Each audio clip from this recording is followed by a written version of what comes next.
Hello, everyone. Welcome back to the Baseball Diaries. This is our Sunday episode. It is 9 p.m. on the East Coast. So a little bit late. 8 p.m. Central. This is when we used to record it all the time. Well, yeah, this is when we were done with stuff for like classes and everything. That's true. Or when I got off work. Either of the two. Yeah. So diving into the news and notes of the week. Slightly busier than our Thursday episode. James Paxton today left his start in the first inning. I believe it was the first inning. I think you're right. Yeah, I think it was the first. Regardless, with a calf injury. Calf injury. I mean, he is on the older side, but it really could be anything. I mean, it looked pretty specific. It looked like it was some kind of calf sprain. On here it says he's getting an MRI after. You just because of how close the calf is to the Achilles, you kind of just have to hope it's not an Achilles injury. That is true, but he was grabbing upper calf, so he might have just tweaked it. That's what I'm thinking. I mean, honestly, it could have even been a bad cramp because calf cramps suck. They do. They're the worst. So could have been a variety of things. I'm not going to speculate as to what it actually is. I'm just hoping it's not an Achilles injury because those would be devastating. Suck. Yeah, and it would be devastating for the Red Sox because they're already struggling. They've been struggling a little bit. They're on a 3-game losing streak by my Houston Astros. And I mean, they need everybody they need everybody to make the playoffs. Like they're not a good enough team to where they can lose somebody and they're going to make the playoffs. They don't have enough pieces. No, they don't. They're not deep enough. Yeah. And on that same kind of note, River Ryan, I believe he's the top prospect in the Dodgers system. I think he's now out for the year with an elbow injury, so I think we all know what that means. Yeah, it says UCL strain. Okay, so he's going to end up getting TJ. Yeah. Because every time they say UCL strain, it ends up resulting in TJ. That is how it goes. They're just essentially padding the blow, which at this point I think is stupid, because if you tell someone that their UCL is strained, they're going to be like, well, the recommended course of action is Tommy John surgery. Yeah. And he's likely going to need that. I mean, the dude is a flamethrower. He throws, I think his fastball sits 97. So, and his slider's in the high 90s too. Well, not high 90s, low 90s. Yeah. So it's a hard slider. And it looked like he tweaked it originally on a fastball and then threw a 93-mile-an-hour slider. And lo and behold, exited the start, now has a UCL strain. Shocking development that happened. Along that same line, I just saw some encouraging news for the Dodgers. Is Yamamoto? He just threw he's throwing a bullpen session on Tuesday. He threw another bullpen session, and on Tuesday he plans to join the Dodgers. So okay, that's good. Lose one, you get one back, I guess. But yeah, I guess so. The Dodgers have been a very interesting thing, especially with how the series which we'll get into. Yeah. Unfortunately, the Diamondbacks are still playing very good baseball. Even though they did just lose Marte and Gallen. Yeah, in yesterday's game. Wait, they lost Gallen. I didn't see that. Gallen only went 5 innings and then was removed with some kind of injury. I don't remember what one it was. Looking right now. I don't think it was serious, but he definitely went down and didn't continue. Because it's Zach Gallen, you don't expect him to only go 5. Yeah, no, he's typically a 6-7 inning guy for sure. Oh, Zach Gallen has a cramping issue. There we go, cramping. Yep. And Ketel Marte was a left ankle contusion, so it probably won't be lengthy injuries, but neither of them will be. But still, Gallen might miss a start, and even that I think would be extreme if it's a cramping thing. I would be shocked if he missed a start. They probably just gave him an IV and they were like, he's fine. Yeah, I mean, and the Marte thing, that one looks like it'll be maybe a little longer, just because he's supposed to be playing every day on a week. Yeah, but the thing is with that division, as tight as it is right now, you need every game. Every game you need. I mean, they're 3.5 back from the Dodgers, and the Padres are also 3.5 back, and both those teams are playing great baseball. Yeah. So it's we said on the last episode, if you're a Dodgers fan, are you panicking? Because you probably should be. Yeah, I said a 7 out of 10. You said an 8 out of 10 panicking. Like, Yeah. Which might have been a little harsh, but it might I have don't. been, but at the same time, they haven't looked good to No. be like, oh, well, it's like, oh, they'll come out of it. It's like me with the Phillies right now. It's like, oh, will they come out of it? It's like, fuck if I know. Yeah, like it hasn't looked like, oh, the Dodgers are the world beaters to begin this. I mean, if you'd have said on August, what is it, 10th or 11th? 11th. On August 11th, there's a team 3.5 back from the Dodgers. You'd have been like, in their you're division crazy. race. Yeah, and you'd be like, they're crazy. You're crazy. There's no chance. We're not even talking about like, because if you said, oh, there's a team 3.5 back from the Dodgers, you would have been like first place in all of baseball. Yeah, exactly. And now that's within your own division. Exactly. I mean, and that's why I think the panic is a little bit higher there. Like the only reason my head isn't on Pluto, it's currently on Mars, with the Phillies, is everyone else around us has also sucked. Yeah. So you've been lucky enough to where, the Braves, who are your biggest threat, have been terrible. I mean, they just let up 7 in the 8th to the Rockies at home.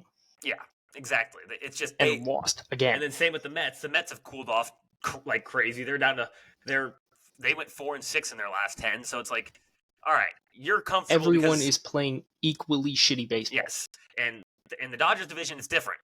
2 teams are playing really good baseball, and you're playing really shitty baseball. Yeah, I mean, they picked it up a little bit in their last 10, but overall, it hasn't been good. No. So moving on from them, we already talked about the Red Sox, but Jackson Holliday is still on fire. And here's the weird part. After I sent that to you, I put kind of, because it's weird. Because if you look at his OPS, he is on fire. I mean, mostly is what it is a slug. He's been hitting bombs like crazy. I mean, he's got 5 in the last 7 games, or 4 in the last 7 games, 5 in the last 8 games. And his slug is in the last 7 games is a 654, but his average is only a 192. So he's either hitting the cover off the ball or he's not hitting it at all. Yeah, and also he's not walking either because his on base percentage is only 250. So and that was his original struggle. Was swinging and missing at everything, and like maybe that's part of the learning curve because like if he's still hitting bombs, it's not like you're gonna take him out of the lineup. That would have been like the Phillies taking Kyle Schwarber out of the lineup last year because he couldn't hit a single. But there's a difference between Kyle Schwarber and it's a very different situation. I agree. Who do I think could cool off and stop hitting home runs easier? Kyle Schwarber or Jackson Holliday? It's not even close. Jackson Holliday. Jackson Holliday is a buck. What? He's got to be a $160 on a good day. Like maybe he's not a big dude. He's probably my weight. Yeah, he's a smaller guy. Kyle Schwarber is like 220. Like he misses balls and it's a home run. Yeah. Jackson Holliday, he's got to get all 160 pounds into it to get it out of there. Yeah. And the average thing is concerning. It is. I don't know if it's like maybe it's like something where they have him looking for very specific pitches to hit, and he's just kind of because I haven't watched. I'll admittedly say this: I haven't watched many Orioles games recently. But, shame. I've been struggling as well. Yeah, but he might be sitting strictly fastball, so if they just throw him breaking balls in the zone, he's just not doing it, and he's just like, remember how the Dodgers had the guy they traded to the White Sox recently? What's his name? Miguel Vargas? Yeah. Mm-hmm. Remember how in spring training last season, they had him just not swing. They just had him go up to the plate and just watch. Yeah. I mean, realistically, they could be saying, "Hey, look, if it's a fastball over the plate, go ahead and swing." Well, and but if it's anything else, just watch it. And that might be true because his issue during when he first came up was he wasn't hitting the fastball. Mm-hmm. I believe I saw a statistic he was hitting like .092 against fastballs in that first stretch, and now that he's been back, he's hitting like 333 on fastballs. And it's like, okay, so maybe they're just like, yeah, you need to learn to hit the fastball because you cannot, and that's just true in general. You cannot be in the MLB and not be able to hit the fastball. It's not possible. Like there are people who hit off-speed pitches better, like a Castellanos hits off-speed pitches better. Yeah. Puig used to do it. Like there's certain people who hit off-speed pitches better, but you've got to be able to hit the fastball. There's just you cannot get away from it. Like you have that trait in the show. breaking ball hitter. Yeah. And I mean, I know Stott has it. Like, he's apparently a better breaking ball hitter than he's a fastball hitter, because that's what they would go after him in most games, was a high inside fastball. His rookie year, he really struggled with that, and he turned it around last year. And he's really struggling this year. And this year, yeah. I mean, it's like his glove makes up for the struggles with the bat, and he got a hit today, but it was like too little, too late for the Phillies in a sense. But that's the thing. Like, with the guys that are struggling, it's so frustrating with certain players. Like, especially in that lineup, you're watching like guys just take. Some guys are taking steps back, and not everyone's clicking at the same time. Yeah. But that, realistically, I think that's more so what's contributing to Jackson Holiday's thing, because it's like he wasn't bad against most other pitches. It was specifically he couldn't hit a fastball. And the word got out immediately. It was like, he's having trouble with that inside fastball. We're going to paint that inside fastball now. Yeah. And pitchers are like, as a pitcher, you hear a guy struggles with a fastball, and you start foaming at the fucking mouth, because you're like, the pitch that I throw most, they have trouble with. That's fine. It's like that's all he's gonna see. Yeah, I'll get him to look at some unhittable curveballs and changeups, to that it's just like, all right, this is backdoor curveball that's gonna just clip the outside of the plate, just so he knows I can do that, and then I'm going fastball. And I mean, they might just be saying, well, all right, screw it. Just hit the fastball. If it's over the plate, everything else, just take it. And then that'll lead him to next year, hopefully, to be like, okay, now you can hit the fastball, do the whole thing now. And I mean, do the Orioles play tomorrow? Let's see. Because the Phillies don't play tomorrow. So if the Orioles play tomorrow, I'll probably watch the Orioles game and just. Orioles play the Nationals tomorrow. Damn. Oh, wait, no. I'll have my pick. I can listen to either the Orioles announcers or the Nats announcers, and I'm definitely not listening to the Nats announcers. Yeah, definitely not listening to the Nats announcers. But yeah, I'll probably watch that and see. Like, I'll watch his at-bat specifically. Yeah. For sure, just to see, like, if he's just standing there watching breaking pitches. Because that would give me a sense as to what they're having him do. Yeah, and that's weird to be doing at the major league level, especially during the season when they're in a division race. But when you hit 5 bombs in 8 games, it's kind of like, well, I mean, in a way, it's still working. Yeah. So if you'll take it for sure when he's hitting in the 9 hole or the 8 hole, it's like, all right, fine. Because if you get a nuke out of the 8 hole guy on a guy who's supposed to be sitting on everything that just sitting on a fastball and is just taking other pitches. Hey, I'm gonna take that because like everyone else in that Orioles lineup is currently hot except for Gunnar and Adley. Adley. I was adding Adley after that. I'm gonna take Gunnar out of it possibly. He's got 3 hits in the last 2 games.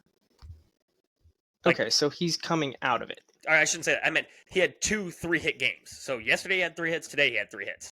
Okay, yeah, because I was like, none of them 3 hits in 2 games ain't exactly. No. I meant 2 3-hit games. So it's like, okay, gotcha. That's nice. None of them were home runs. I think one was a double. Well, sometimes you just kind of got to get the hits back to exactly anything get to break your out confidence back up. He needs a slump buster. And a slump buster could be anything. It could be a bloop single for all that matters. That's not what I meant, but he needs a slump buster. You're not aware of that. You're not aware of that term, are you? He's not married, but he's dating somebody, I think, right? Engaged? I'm not engaged. No, not him, not you. I'm saying Gunnar. I was like, what? Oh, yeah, Gunner's engaged, yeah. Yeah, okay, he's engaged. I couldn't remember if he was dating or engaged. So he can't go out and get that slump buster. But do it another way. Tie your shoes different. I don't know. Figure something out. Grow the stash back. Change the pregame ritual. Grow the stash back. Stash Gunner was an MVP winner. And was having the best season by a shortstop ever. And now he is not. Yes. I mean, it's hilarious that we're like saying like how he's regressed so bad. It's like he's still got like a 919 OPS over the last it's like, and that's the thing. It's like he's not. It's not the same. It's not. It's not. Yeah. It's not the same level when you see 29 home runs in the first half of the season. Yeah. You expect, now you're like, oh, well, he's going to hit a home run almost every game. No, that isn't how baseball works.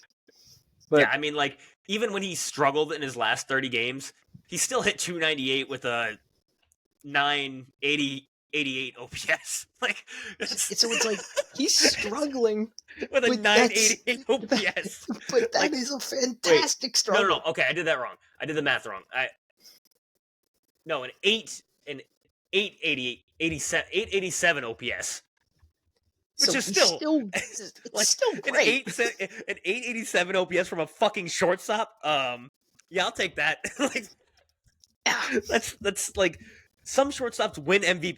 If Aaron Judge wasn't having the insane season he was, along with Bobby Witt, on a down year, that wins that wins an MVP. Yeah, I mean, his WAR right now is, let's see. I mean, right now over the season he's got a 929 OPS.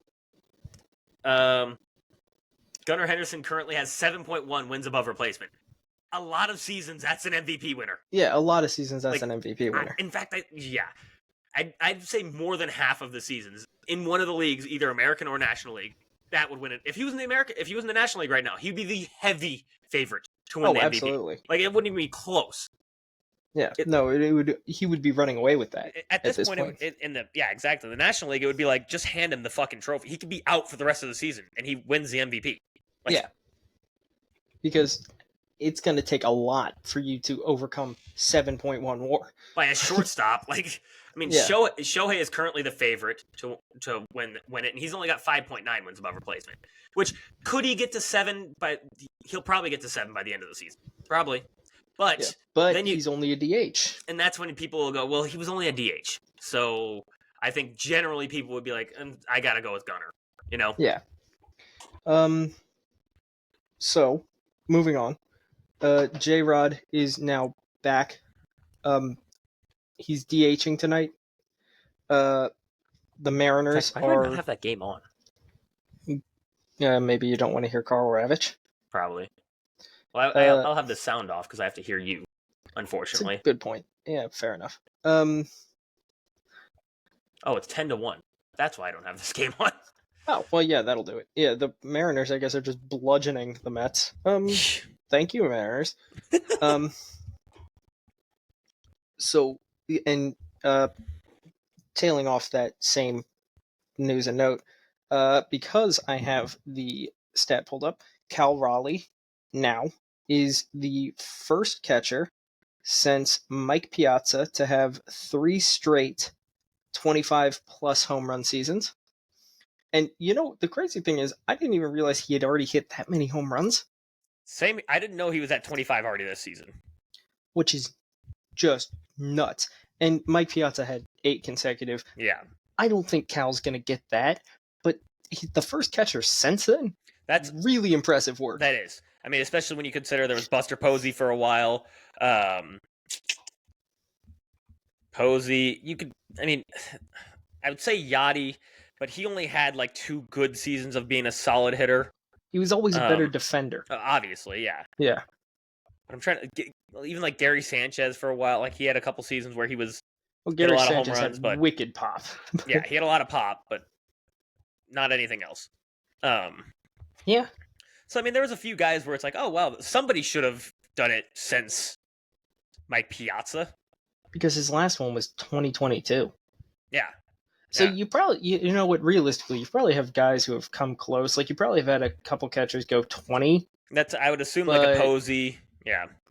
Because, Posey did win MVP, so. Yeah, exactly. But he might not have hit 25-plus bombs consecutively. Yeah, he wasn't really a power hitting. Like, he had some. Well, it didn't help that he played at Oracle Park. True. That is true. Yeah, Posey had. Actually, this is shocking. He did not have a single season where he hit 25 home runs or more. Even the MVP season, He had 24. Yeah, he got close. He got close, but that's not it. Yeah. And that's what I'm saying. 957 OPS that same season that he had 24 bombs. He probably hit a ton of doubles. Yeah, he had 39 doubles that year. Yeah. And, realistically, you've probably had a bunch of catchers come close, but never actually break that like consistently. I forget. Jesus, Buster Posey, his last year in the MLB in 2021, had an 889 OPS. I mean, the dude was insane. And that was the year. Well, remember that was the year that like 9 guys on the Giants were like, you know what, we're old, but we're gonna have a resurgence for some reason. We're gonna win like 109 games. Yeah. Brandon Crawford had over an 800 OPS. Brandon Belt had over a 900. I want to say. Like, yeah, it made no sense. That season was weird.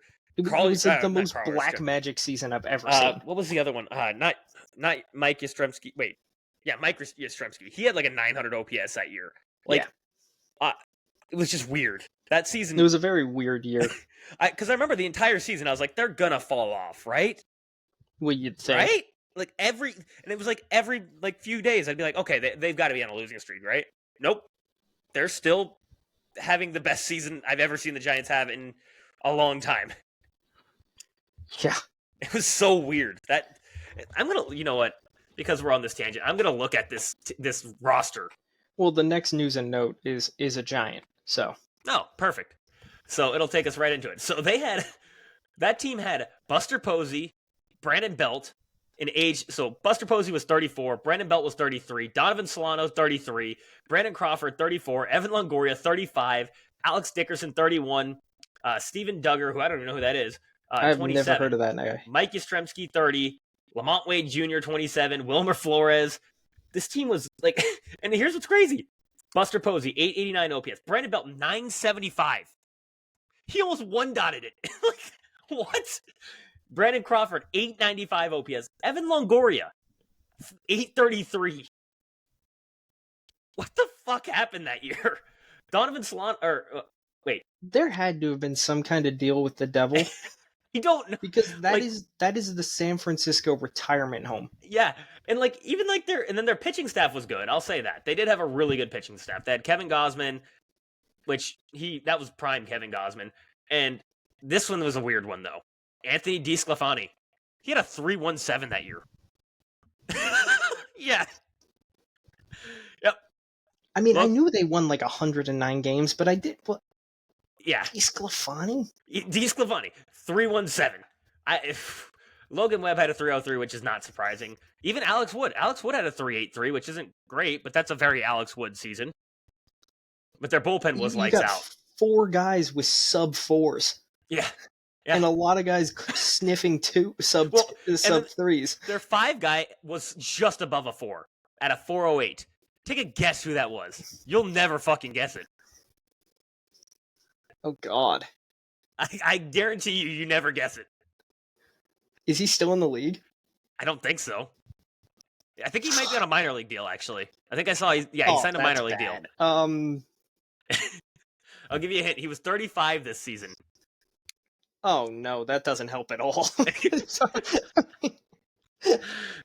Part of me wants to say something dumb like Cole Hamels. Like they just put a corpse on the mound and they were like, screw it. Same ballpark, I'm not going to lie. And not like he wasn't a Philly or anything like that. No, righty. Oh, God. No, there's no way it's that guy. Who were you thinking? I was thinking the old ass dude that pitches for the Braves, Charlie Morton. Oh, no, it wasn't him. No. Dari, just give it to me. I have no idea. Johnny Cueto. Johnny fucking Cueto. Yep.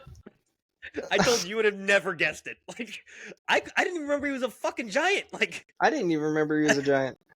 Oh my God. So and then their bullpen was nasty. So out of their basically normal bullpen, everyone had a sub 3.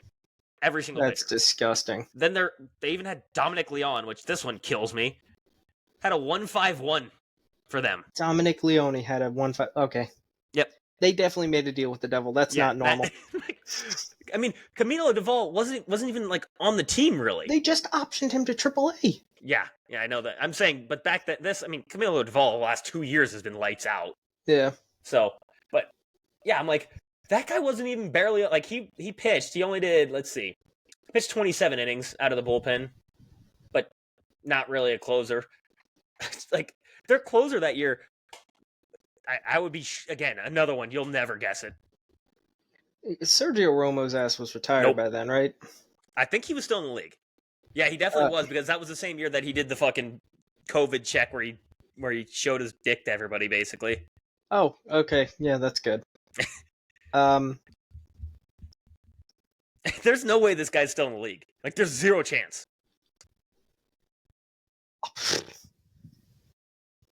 how old was he? Was he 37? He was 34. Oh my god. Nope. Yeah, he's retired. He retired 2 years ago. 2 years ago. ago. Oh my god! Like, it makes no retired sense. In 2022. Yeah. So he retired the year after. Yet, okay. So they made a deal with the devil because he retired in 2022. dude, it was Jake McGee. Who the fuck? hang on. So, Jake McGee that year had a 2.72. Year before that, 2.66. Year before that, 4.35. Year before that, 6.49. Year before that, 3.61. And this was their 4.73. closer. Yeah, no, okay. He had 31 fucking saves. 31 saves. Yeah. What the fuck happened that year? You know, it's almost more surprising that he had 31 saves because it sounds like that team, with all of the OPS numbers, they were just blasting people. It doesn't make, but if I told you the OPS numbers, you'd be like, oh, Dodgers probably, Dodgers, Braves, Phillies. No, the fucking Giants. The 2021 Giants. What? And if I would have told you the names on the the lineup: Buster Posey, Brandon Belt, Donovan Solano, Brandon Crawford, Evan Longoria. I would have told you that it was a retirement team playing against rec league teams. I'd be like, oh, they're rebuilding. That's what they're doing. That's a rebuild team, right? Yeah. What the fuck? Not a team that's going to the postseason as a World Series favorite with 107 wins. It was 107, not 109. Yeah. Okay. Regardless, what the fuck? No, it makes no sense. Deal with the devil. That is absolutely. They haven't been even remotely close to that. Well, no shit. Well, and no shit. Didn't they have 70 wins the next year? Let me look. I think it was 70 or 75 the next year. 81. They went 81 and 81. Well, and if you told me those same names and said they went 81, I'd be like, oh, they had a good season. That, I'd be like, that's a good season for them. For the age bracket they were in. You're just like, oh, okay, yeah. Yeah, I mean, makes sense. Brandon Belt the next year, 676 OPS. That makes more sense. Evan Longoria. Evan Longoria, 767 that year. Mike Yastrzemski, 697. That shit checks. That makes sense. And Posey retired after that year. See, he knew that something was off with that. He's probably the one who did the deal with the devil. He was the one who shook the devil's hand and was like, all right, fine. No, he didn't need to. He already won 2 World Series. Yeah. 3, didn't he? Did he win 3? Yeah, 10, 12, and 14. Oh, yeah, he won 3. Yeah. He didn't need to make the deal with the devil. That was that was Gabe Kapler's first year as Giants manager. It was. That's who did it. Yep. That's who did it. The one MLB manager that refuses to wear the uniform. He just wears muscle shirts. That makes sense. And now hold on. Think about this. Now he works for the Marlins and he makes thirst traps. I forgot he does that. He's a very strange guy. I knew that. But I forgot about that. He's also the guy that would subject people to full bullpen games because he just wanted to use an opener and use the entire bullpen for some reason. That. Yep. Is he just going to start a Marlins OnlyFans? Dude, I just thought of the wildest shit, and I'm not going to, Yeah, don't say that. He might. It would be funny. He might. This is all I'm going to say. You know what? This is what I'm going to say. They bring back the old Marlins logo. Oh, no. No. What's wrong with you? A lot. There's a lot wrong with me. Yeah, that dissertation you sent me earlier this week, I was like, what is going on with this guy? Look, man. This is what happens when you just let ADHD just roll. You're just like, you know what? Raw dog life. All right. So off that Giants deal with the devil, Tyler Fitzgerald. Tyler Fitzgerald's fucking raking. Like, big time. I'm pulling up the stats because I just accidentally wrote fights Gerald, which maybe the dude fights. That'd be kind of cool. I think he's too skinny to fight. Well, the home runs say otherwise. Tyler Fitzgerald, this season, he's got a 994 OPS with 12 homers, and over his last 7 games, hitting 345 with a 958 OPS. Over his last 15, 290 with a 880 something OPS. And then over his last 30 games, 343 with a holy fuck. That sounds good for him. Yeah. Holy shit. Over his last 30 games, he's got a 1.162. Holy shit. Yeah, I knew he was going off, but damn. So did anyone really know who he was coming into the season? Like, I didn't think this was a big time prospect, though. I'd heard the name, and that was it. He was a fourth round pick, from Springfield, Illinois. Nice. I've played there before. Springfield in every state in the country. Yep. Springfield, Illinois is where I played my college baseball games or my college baseball playoffs. Yeah. You didn't get to go to Omaha. Did not go. No. Well, we were JUCO, so no Omaha. Ours, I believe. I think if we went to the World Series, would have been in Florida. I want to say. Okay, so let's think about that. JUCO World Series is in Florida, which makes a lot of sense. While Florida may or may not be a lawless place filled with alligators. That's why I love Florida. The College World Series is in Omaha, Nebraska. Of all fucking places. Like, Nebraska. I mean, it's got to be the only time that they have tourists. Like, you know, like, everything else in Nebraska, the only other thing there is Lincoln.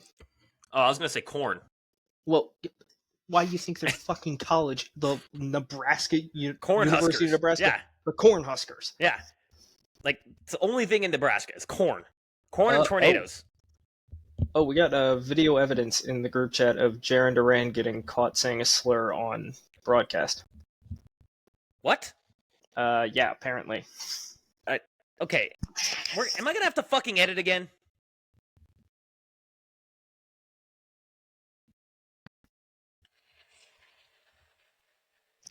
Oh, no, he actually did it. Hang on. Move the mic, because you can hear it. Maybe you...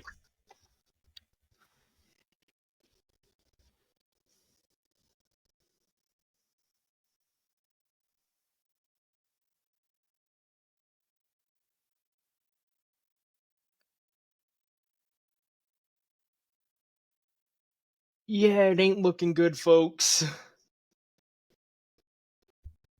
Yikes. That's bad. Yeah, that's not good. I didn't want to say anything because I didn't have video, but once we got the video, I was like, all right, I'm going to watch it and see if he actually said it. Oh, he definitely said it. All right. So I don't have to edit. No. I'm going to say that we don't have 100% proof that he did say that. But somebody said that. Somebody said it, and it looks like it's most likely him. Yeah. Just so we don't have to edit. I don't want to defame him. No. That's what I'm saying. I don't want to say it was 100% him, but that video is not good. So that's gonna get populated. And we're gonna get an answer by the end of the night, guaranteed. Likely, yeah. Like by the end of the night, we're gonna know if that was because real that or was not. A day game. Yeah. So because that was today against Hunter Brown and the Astros. Yep. So that's gonna be brought to light today. You guys were playing in Boston. Yeah. Which, I mean, likely thing in Boston. Yeah, but who's heckling him there? He's it's one Boston. of your best players. Yeah, it's fair. I mean, yeah. And the Red Sox have been struggling, which likely means Duran's been struggling. Yeah, that's true. Yeah. Yikes. Yeah, so we're going to get evidence of that pretty soon. Yeah, he was 0 for 3 today, so that makes sense. His response was not great. No. Definitely not great. There might be some sensitivity training in his future if that was in fact him. Yes. I would venture to say yes. He will probably be receiving some sensitivity training. Yeah. We won't Okay, say exactly what he said because we get banned from the platform. we'd get in trouble. So we're not going to say that. But we will say that Duran may be having sensitivity training, unless it was somebody in the stands and it somehow looked like it was what he said. Like, because you can't really see because his he turns mouth. his head. You can't see him can't see his speaking. mouth. But somebody said somebody's getting sensitivity training, whether it's him or somebody in the stands. Because, like, let's be honest, it like you said, it is in Boston. That might have been another fan. Yeah, could have been. So could have been, but we'll get an answer by the end of the night. I'm sure of that. Yeah, because he's going to get talked to about that. I'm sure there's an alternate camera angle. Yeah, I'll say that. Yep, I'm sure there's an alternate angle.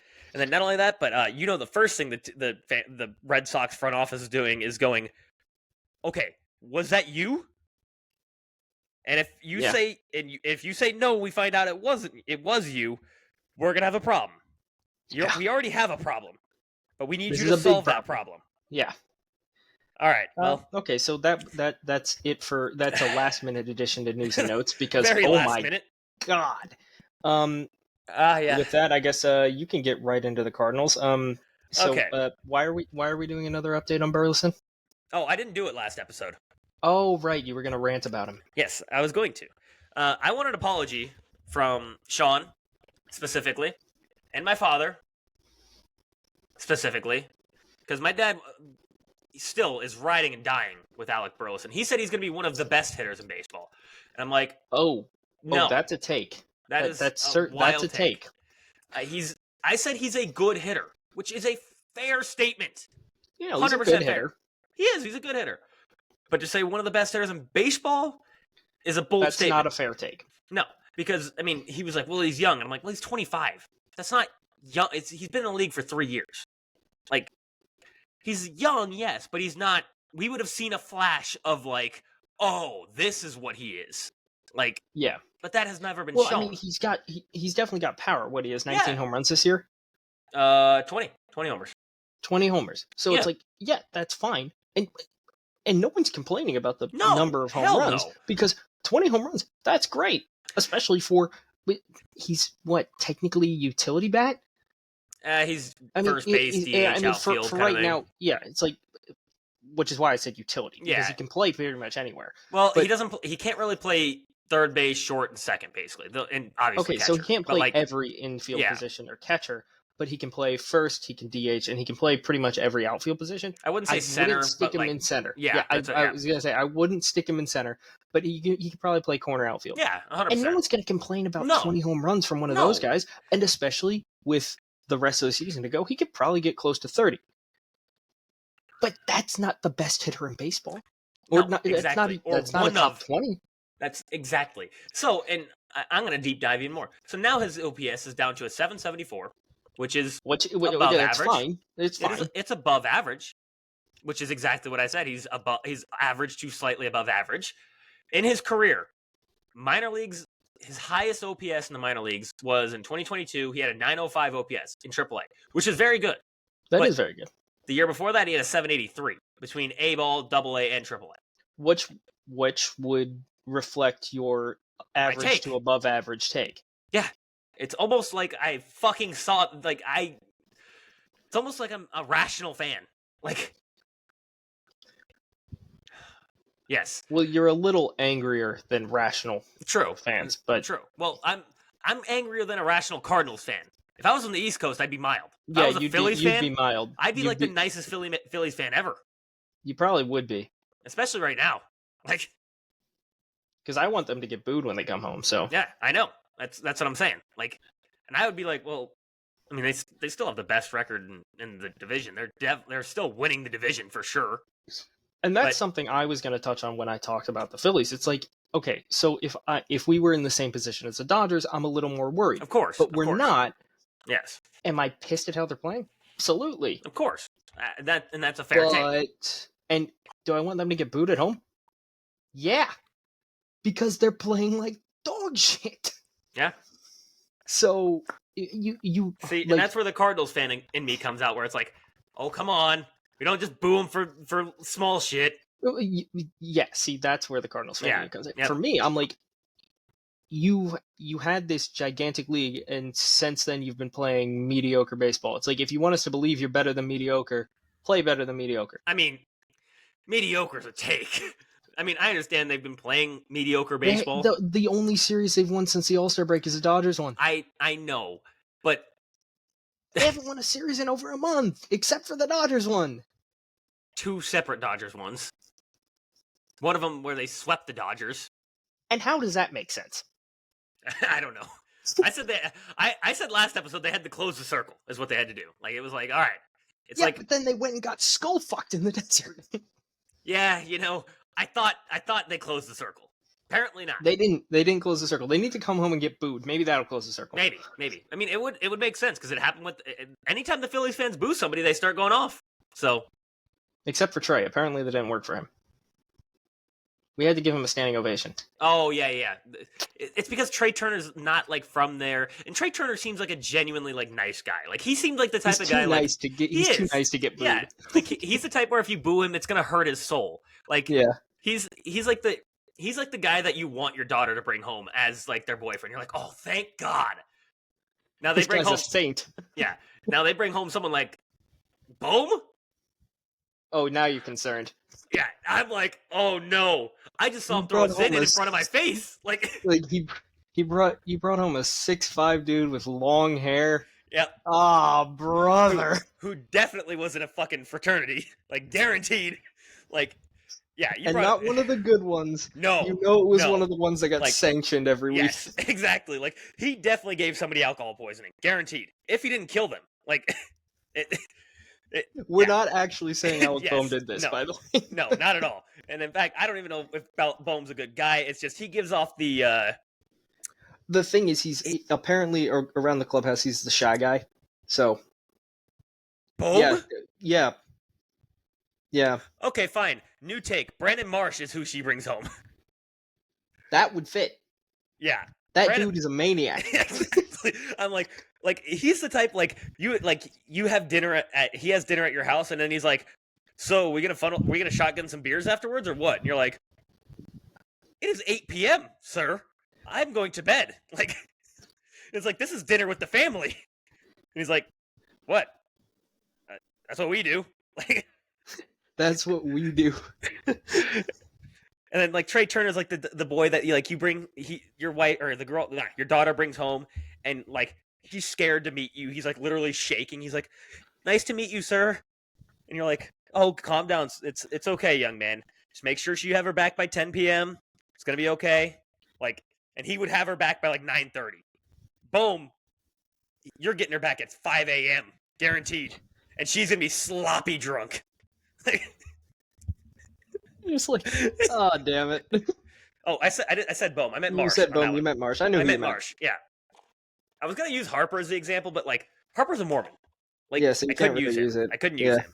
And same with Stott. I was like, I can't use him either. Like, I know him. He's already married. Yeah. Not only I'm pretty sure. Well, I was gonna say Marsh is dating somebody, but I don't know about that. No, I think Bohm's dating someone.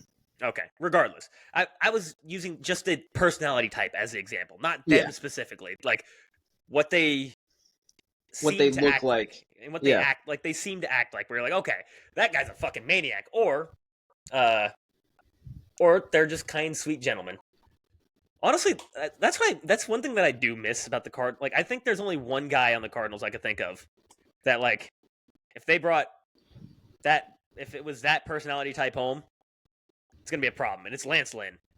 Like, although Miles Michaelis kind of has a fucking psychopath personality too. I mean, he's called the Lizard King, right? Miles Michaelis is called the Lizard King? Do you know why he's called the Lizard King? Does he have, like, an assortment of pet lizards? No, I believe he was an indie ball, and they dared him to eat a lizard. Live lizard that he caught, and he did it. Yeah. There's video of it. Yep. Okay, Michaelis. Yeah, Michaelis, he can be a little crazy sometimes. If only he could bring that to his pitching arsenal. Oh, he tried to be he tried to be the crazy pitcher in what was it 20. He actually did have a really good season. But he got into it with Juan Soto that year when Juan Soto did his crotch grab, and then Miles Michaelis got him to ground out, and he crotch grabbed back at him. So I was kind of like, all right, that's kind of cool. But like, it's a good thing you're having a good season, because if he did it this year, it'd be like, man, you got one ground out. And then he gave up a 480-foot tank to Aaron Judge. It's like, So back to the Cardinals now that we're back off of our random rant. We're back to Miles Michaelis. Yeah. Miles Michaelis and all had your 5 starters. He had a start. Miles Michaelis did have a start. He gave up 5 earned runs in 4 innings, which we won that game, shockingly. That's impressive. Yeah. And then Palante actually had a decent start today. Or no, yesterday. Yesterday, Palante had a decent start. Palante had a decent start? Yes, I know. I said that. Yep. He had a decent start. He went 5 2/3, 1 earned run, 4 strikeouts, 4 walks. So like that's all right. That's all right. It's all right for what we were expecting from him. That's all right. The bullpen's already starting to show some signs of overuse. As the game that Palante threw a good start, we blew that game. And if the season ended today, by the way, Cardinals split a series with the Royals, which the way the Royals have been playing versus the way the Cardinals have been playing, I'll take it. But if the season ended today, the Cardinals missed the playoffs, which I mean, have a feeling it's going to happen. In all reality, that's better for you as a fan in general. Yeah, I'm upset that they're doing this well.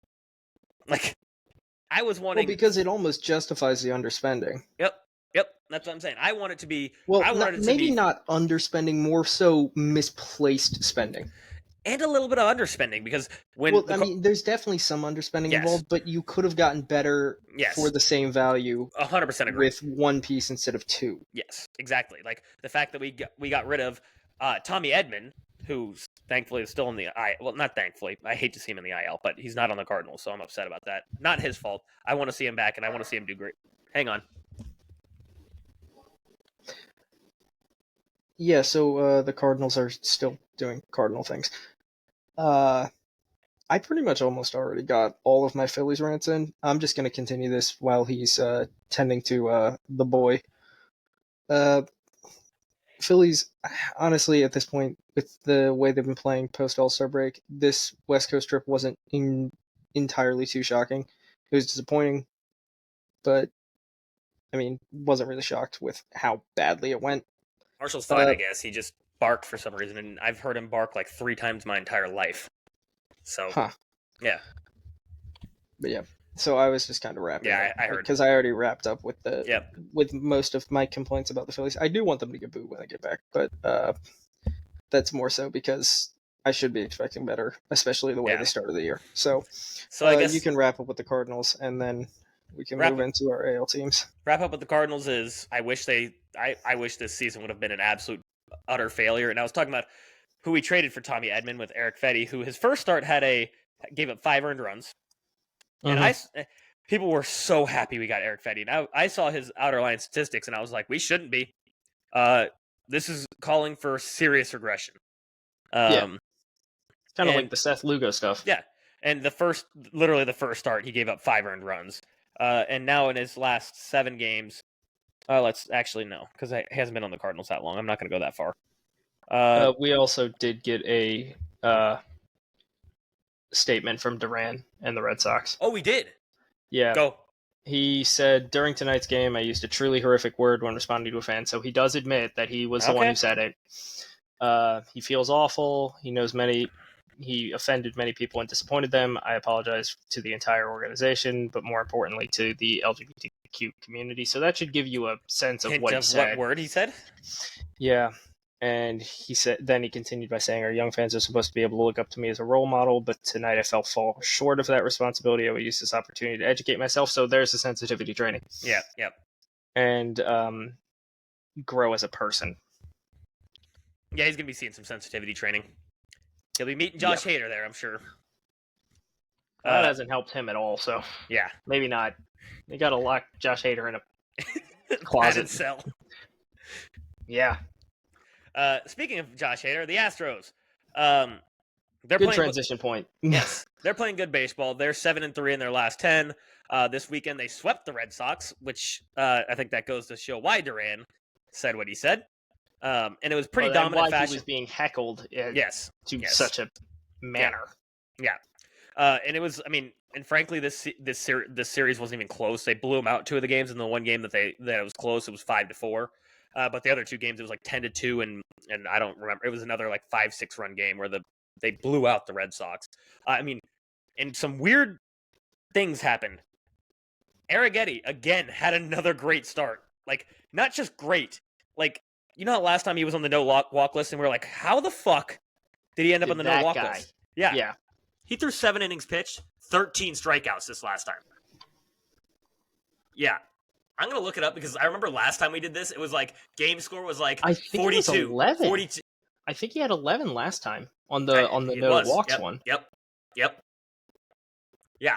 So it's like, what? And again, it's just as wild. So last start, 7 innings pitched, 13 strikeouts, 2 earned runs. Game score, 77. Game before that, 68 game score. Game before that, 58. Game before that, 44. Game before that, 68. It's like, but I will say both his last 2 starts were really good. Start before that, he went 6 innings pitched, 1 earned run with 12 strikeouts. So the guy is apparently a guy. Apparently.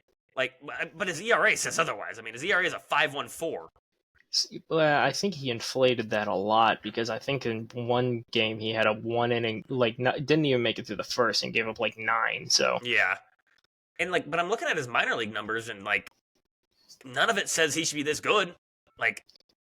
Last year in the minor leagues, he had a 4.4 ERA. The year before that, he had a 3.7 or 4.72.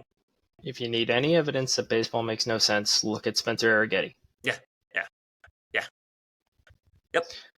Speaking of, the Olympics just ended. Baseball will be in the 2028 Olympics. Yes. Need the MLB to do what the NBA did. And allow...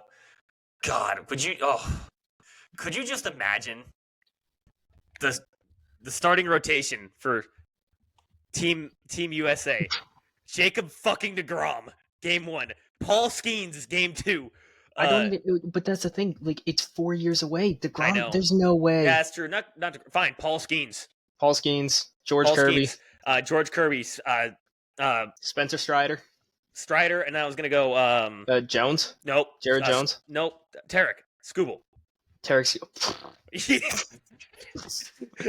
Oh, good luck. I need that. And then the lineup. Oh my god. Who would I? That USA Japan final in the Olympics would hit like crap. Yeah. I honestly don't know if Japan or the USA is going to allow their professionals to do it, honestly. They'll probably allow for the they should, but I don't think they will because it's a summer. Well, actually, I know they won't because it's the Summer Olympics. So it's going to be the middle of the baseball season. Hear me out. Replace the All-Star break. I'm not going to disagree with you at all. I think it's replace the All-Star break. Let them because they're going to the All-Star break. It's supposed to be rest, but it's okay. So you get the chance to play in the Olympics, or you can take the rest. I mean, I just need a new scene, like a baseball miracle, basically, where it's Paul Skeens. They're doing sprints. Who do you play for? The United States of America. Oh my god, I need that. Anyways, back to the Astros. Brian Abreu has been absolutely lights out again in the bullpen, complete lights out. He's got a 2.18 ERA. No, I think it's a 2.81 ERA. Given that terrible start to the season, where he was in the 8s. Yeah, he's back, and then same thing with Josh Hader. He's down to a 3.4. Who he was in the 20s for a while. It felt like. The guy couldn't stop giving up nukes. Yeah. They both figured it out, so looks like the Astros are back, and our concerns at the beginning of the season, even though we put the panic button on, and it felt weird putting it on, because I was just if there's a team that I just don't I couldn't count out. And you know what? The Astros go to the playoffs. They're a threat. I don't care what. Oh, Like, absolutely. they're 100% a threat. Like Well, that they lineup. always they always should be a threat. Yeah, It's I just mean, kind of like they've kind of lagged. yeah, it's like they glitched to begin the season where it's like, they're not quite there yet. Like, and they're getting back. I mean, they're gonna get back Kyle Tucker eventually, and it's like, okay, now we got the whole team back, and the bullpen's clicking. The only question marks I have is that starting rotation, because Verlander's been a question mark. Because Verlander just hasn't been good. Yeah, Framber's been a question mark.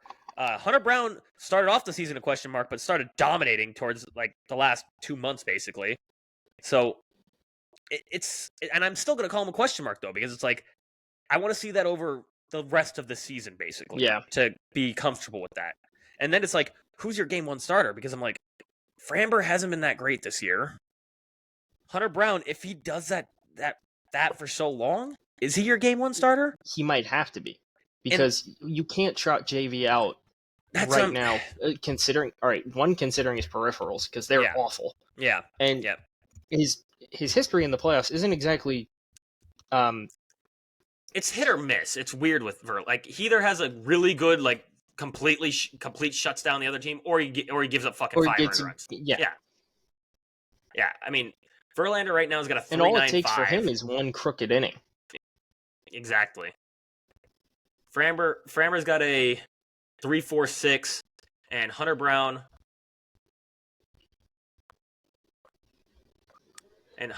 has a 3.98, which, considering he was above a 5 at the All-Star break, that suggests that his last 7 have been stellar. Yeah, he's been pretty dominant. I shouldn't even say this since I think it was like mid-June he had a 5. Yeah. So since then he's brought it down dramatically. So it's like, okay, maybe this is your guy. And when he came up, they were talking about him as he's the next Justin Verlander. I mean, that was what they were calling. Well, yeah, that's what I saw him marketed as. Yeah, and he came up. I mean, his first season when he was coming out of the bullpen, he was lights out, but we didn't know. And then he came up as a starter last year and was terrible as a starter last year. So it's just that's my only question mark with the Astros in the playoffs. Who would your game one starter be? And I mean, that's a good problem to have. Well, and how reliable is the starting rotation? You know? Yeah. Because none of those guys scream matchup versus Orioles, and it's Corbin Burns. None of those guys match up to Corbin Burns. Well, yeah, but after that, the Orioles rotation falls off a cliff. So that's true, but if you're 1-0 down, it's not like you want to be in that gunfight. Yeah, but I mean, then it's Grayrod versus Framber, and at this point, I'm still going coin flip. I don't know who I'm trusting more. I mean, I don't totally trust Grayrod, but Framber hasn't exactly instilled confidence. Exactly, and then game 3, it's like, shit, who'd be game 3 for the Orioles right now? Jesus, Dean Kramer. I don't like that. I think you'd be pretty confident going in against Dean Kramer. Yeah, I mean, Justin Verlander, I'm still probably going to go with Justin Verlander, just based on past experience. Pedigree versus that. Yeah. Who else? I'm going to look at the line of the teams making the playoffs right now. I mean, and the Yankees have the same problem where it's like, okay, starting rotation, I'm question mark on everybody. Because didn't Garrett Cole skip his last start? I don't know. I didn't. I think he did. Yeah, and he hasn't. Garrett Cole's been kind of a shell of himself. Yeah. Honestly, the best. If the Mariners make the playoffs, they might have the best. I shouldn't say might. They're going to have the best starting rotation there. Yeah, easily. Which going into the playoffs, I like that. Honestly, for the Mariners themselves, I like that a lot because I like their starting pitching significantly more than anybody else's. Yeah. No, I do too. The Guardians have been insanely hot this season, but their starting pitching has been suspect at best. And they've been suspect since the All-Star break too. Yeah. So, man, it's going to be a weird... In the American League, the playoffs is going to be a weird one. It's more of a crapshoot than it has been in years past. It's 100% more of a crapshoot where it's like, man. And none of those teams, I really feel that confident in going against the Phillies or the Dodgers. This is one of those years where it seems like the NL is more suited to face the AL than it has been in the past. Yeah. I mean, shit. With Well, that, I can even get into the Mariners, but hang on, like think about this on the AL side in terms of what like all the teams that if the season ended right now, who's making the playoffs? Blah blah blah. You go through all of them, and you're like, well, I mean, they all have their strengths and weaknesses, but it's like sometimes it's not like, oh, there's like a balance. It's like their offense is stellar, their pitching sucks ass. Yep. Their pitching is fantastic, their offense sucks ass. There's no like complete team. There's no balance. Yeah. There's no balance. There's no complete team. Like the Phillies, I would say, is the most complete team in baseball right now. Where it's like, yeah, they got a good starting rotation, they got a good bullpen, they got a good lineup. They're solid all around. But minus here I am still mad. I know. And then there's other teams like the Padres, the same thing. They're kind of balanced all around. Like they got a good rotation, they got a good lineup, they got a good bullpen. The Dodgers, they got a good lineup. They have an adequate starting rotation, I'll say. They have an adequate starting rotation, but then you also look at the Dodgers lineup, and after you get out of the first four, you're like, it gets really suspect. And especially because we don't know like, what Mookie Betts is going to come back looking like. Yeah, we don't know what. Are you really that scared of Andy Pages? Yeah, no. The answer is no. And then it's the Diamondbacks would make playoffs right now, and it's like the Diamondbacks. I don't know what to think of the Diamondbacks always. Like, nothing in their lineup, rotation, other than Gallen, scares me, really. Like, they're just... It's not scary, but somehow they find a way to win. They're scrappy. Yeah. They're a scrappy team. It makes no sense, but it works. And even the Braves, like, if the Braves started clicking, they could click at any moment. Like, if... They could. They absolutely could. If all of a sudden they go into the playoffs, and Matt Olson is 2022 or 2023 Matt Olson. Austin Riley's 2023 Austin Riley. Is Ozzy Albies coming back? I think he is. That one I don't know. I'm pretty sure he might be, but I thought it was like towards the end of the season. Yeah, but he'd still need to readjust to pitching. So, true. And like kind of like, well, I mean, and that dude can hit any pitch out that shouldn't go out. So it doesn't really make sense. Like because I've seen Albies hit pitches out that, and you know what, in the other batter's box that when he's a don't fucking long, and when he hits as a righty, good God, him versus lefties is stupid. Like, yeah, it's so dumb. It's like, why do you even bat left-handed? Honestly, because this is fucking insane. Like, no, he's like, so aside from Ellie, he's the one guy who I can't honestly make an argument as to why he switch hits because it doesn't make sense. Because when he goes righty versus lefty, holy fuck. He rakes as a righty. Because he doesn't even have that great splits as a left-handed hitter against right-handed pitching. It's like, that's what I'm saying. Just hit right-handed. I don't know how bad he is, righty versus righty, but oh my God. Well, his power numbers are not even remotely close to the same, I don't think. I know. Not even close. It's ridiculous. So I'm like, I don't know why. I don't know about you, but like whenever I play with Ozzy Albies and I see there's a lefty on the mound, I'm like, oh, hell yes. Because I'm like, I'm hitting a nuke. Guaranteed. Yeah. Guaranteed I'm hitting a nuke. Because his numbers against lefties are stupid. Yeah. In fact, you know what? While we're on the tangent, let's look it up. Because I don't want to. He hit a Ranger Suarez curveball out that made no sense getting out. It was like an inch off the plate. Like, I mean, legitimately, like above the plate. And I was like, you know what? Fair enough. I have no idea how you did that. So, okay, he just needs to hit right-handed. He definitely does. So,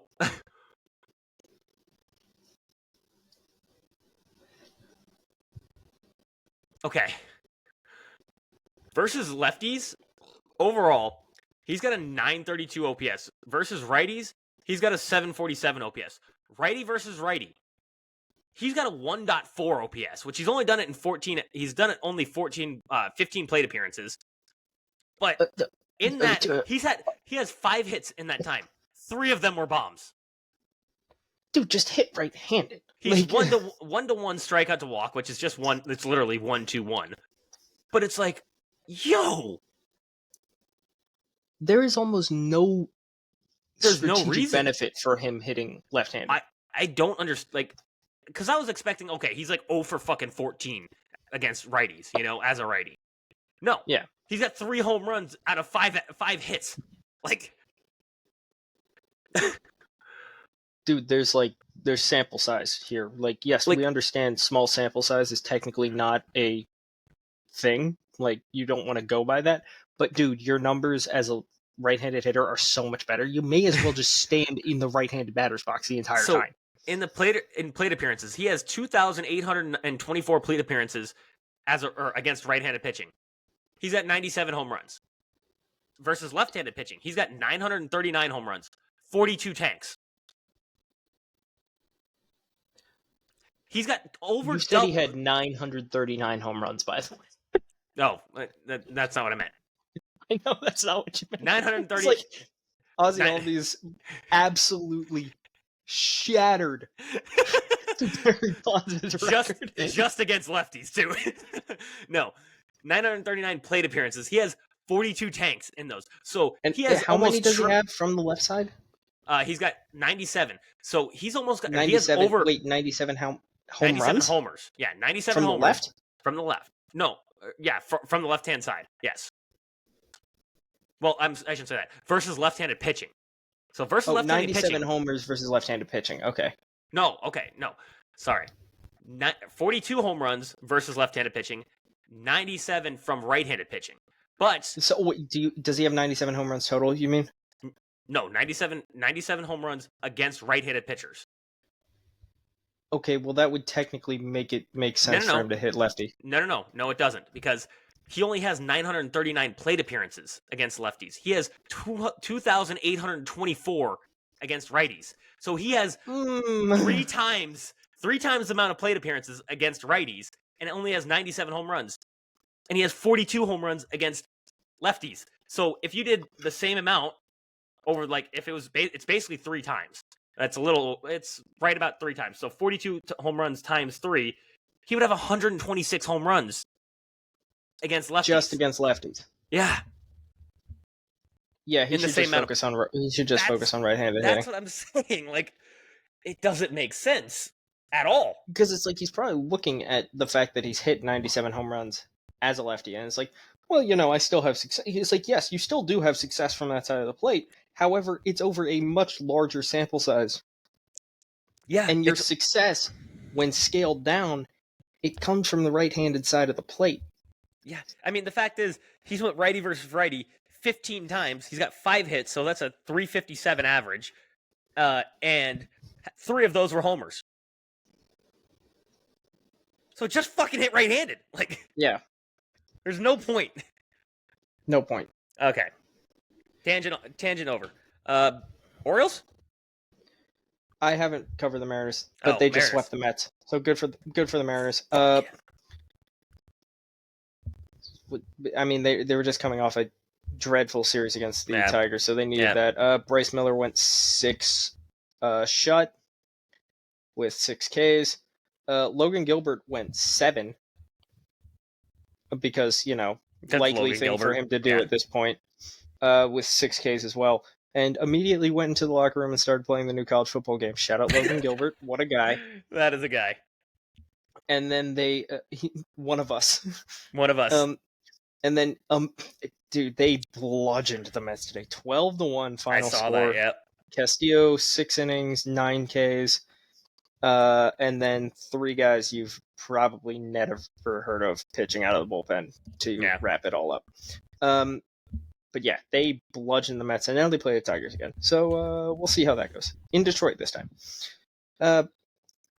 I mean, the Mariners are doing what they have to do to stay in that playoff race. So they are. They're only a half game back right now. Oh, they're tied right now. If they won today.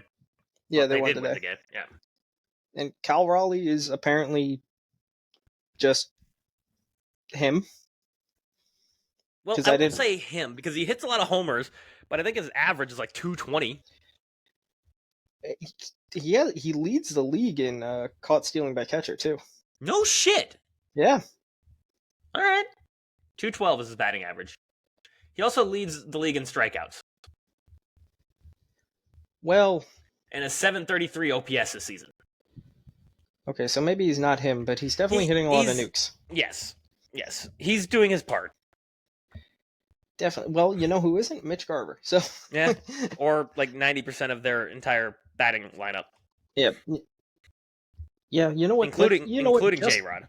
just for fun, let's scroll through and see who got the hits today. J-Rod went 0 for 5. Yeah. Likely thing. Yep. He was actually the only Mariner without a hit today. That's gotta suck. Yeah. And Cal Raleigh had 3 hits, 2 were nukes, so good for him. But yeah, now Orioles. Hang on. Yeah.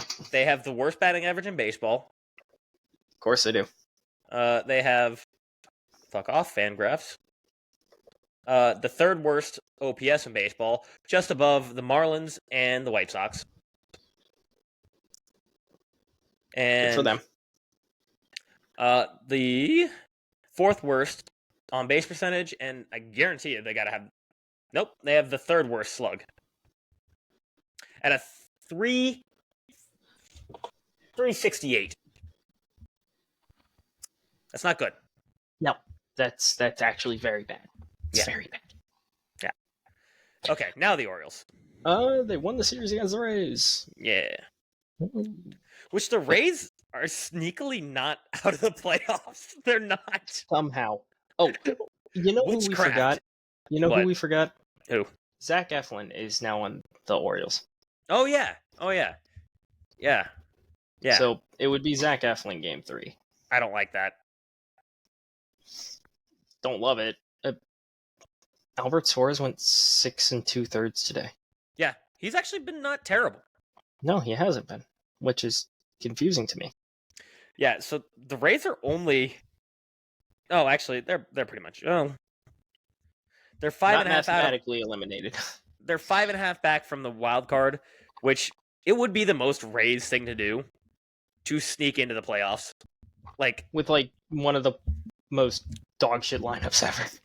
Dylan Carlson's going to continue to hit. Is going to continue to rake, and I'm just going to be like, of course he is, of course. Because why not? Because we traded him to the Rays. I'm telling you, next season, 30 home run season by Dylan Carlson. Yeah, next to the 60 home run season by Christopher Morel. Yep. Orioles took 2 out of 3 against the Rays. And I said before, Gunnar Henderson, 2 games where he had 3 hits. So, very nice. I like that. Pete Fairbanks closed out the game today, which I love him. I don't know what it is about Pete Fairbanks. He's hysterical. Oh my god! Drew Rasmussen came back. That's big. He only went 1 inning and got tagged for 3 runs. So not great, but he's back. But he's back. I didn't even know he was coming back this year. I thought it was going to be next year. Yep. So same here.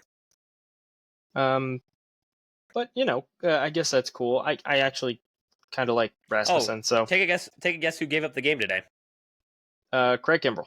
Yep. Of course he did. Why wouldn't he? Yep. Likely thing for him to do.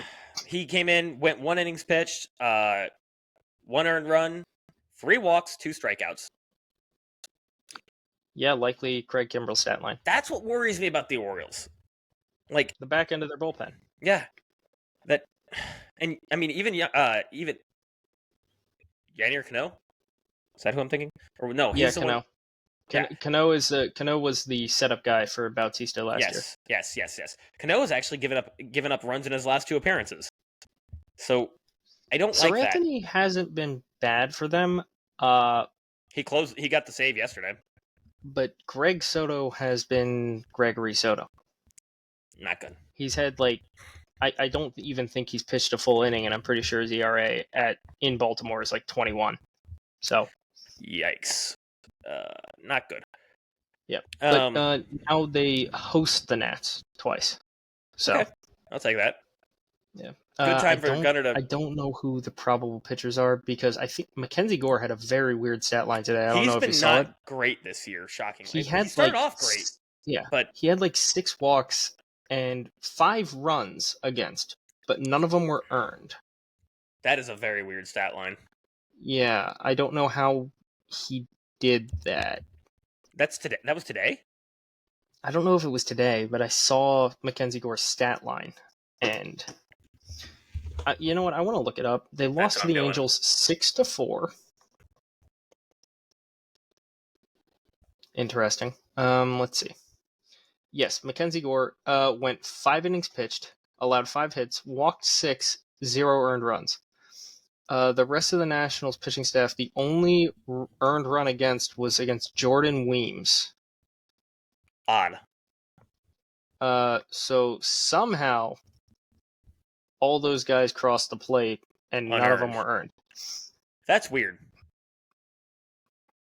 All right, let's see. Yeah. Okay.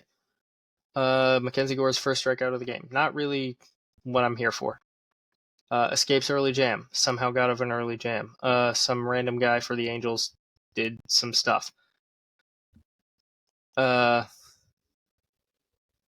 Fielder's choice. There had to have been an error. Had to have been, for sure. Some random dude. Yeah, okay, that's an error. I don't know if that's a fielder's choice, but apparently it's a fielder's choice. Mackenzie Gore, so March he had a 3.19, May he had a 2.60, and then June 5.13, July 7.62, August 7.20. Okay, so then Angels score another run on a double play. So that's another unearned run somehow. Bases clearing double against Mackenzie Gore where all 3 runs were unearned. Well, I'm guessing that they all got on because of errors? Must have. Yeah. Because if he walked someone, that would be an earned run. Yeah, that's an earned run. Weird. That's a Angels plate 5 in big 4th inning. Yeah, okay, you know what? I don't know. I got nothing. So Orioles are still tied with the Yankees in the standings, and the Yankees have a significantly better run differential, which I don't love. No, I don't either. Well, I mean, the Orioles pitching staff has been. I know. We talked about it on the last episode. They didn't do what they needed to do in the trade deadline. They did not. So this is what you're gonna get if that happens. You're not gonna win the fucking division if that's what you did. Sorry. Unless MVP Gunner comes back. So grow the stash, MVP Gunner back. They need it. They need it. Not so much because he's been slumping. He's having great. He's slumping. Yeah, I know what you're slumping. Saying. Slumping to what his expectations are. Well, I wouldn't even say expectations because if he had the season he had right now, expectations he essentially set for himself with that first half. Yes. I mean, if he wouldn't have had that first half, we were thinking a 12-war season based on how he started. He was on track for it. He was on track for it. He's probably still, not anymore. He's still probably on track for like a 9-something. Yeah, that's what I was going to say. It was like 9.5, something like that. Yeah, which is still fucking insane. Well, no, completely insane. And he's probably not going to win MVP. Yeah. Hysterical. With a 9.5 WAR, at shortstop. Yeah. But if they get him back, now you're like, oh, I feel better. Yeah, if I get MVP 12 WAR Gunner back, I can live with that. Can 100% live with that. All right. With that, we got a few say no to walks. Yes, we do. Alrighty. Drum rolling.